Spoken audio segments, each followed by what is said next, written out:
Viral mobil Alphard pejabat tutup kaca tak peduli lihat truk terguling di jalan rusak.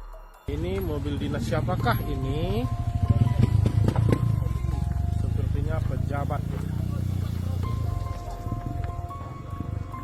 Viral video mobil pejabat melintasi jalan tanjakan Batu Jomba, Sumatera Utara yang rusak. Terlihat dalam video mobil Toyota Alphard milik salah satu pejabat daerah melewati jalan rusak tersebut. Video yang diunggah Paulus Jonal Rianto Purba menuliskan bahwa pejabat tinggi hanya bisa menutup kaca ketika ada dua truk terbalik di jalan Batu Jomba. Alphard hitam dengan plat BK6 itu seakan-akan tidak memperdulikan kondisi jalan yang dilewatinya. Padahal saat mobil dinas pejabat itu melintas terdapat dua truk yang terbalik di sisi kanan dan kiri. Tidak diketahui penumpang di dalam Alphard milik negara itu, namun dikawal oleh polisi yang menggunakan double cabin. Berkaca dari plat nomornya, diduga mobil dinas sekretaris daerah Provinsi Sumut.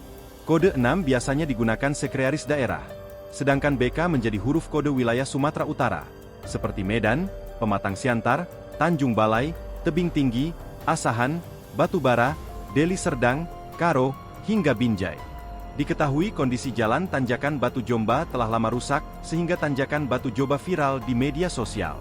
Kondisi jalan yang rusak membuat beberapa mobil sulit menanjak bahkan menyebabkan truk terguling.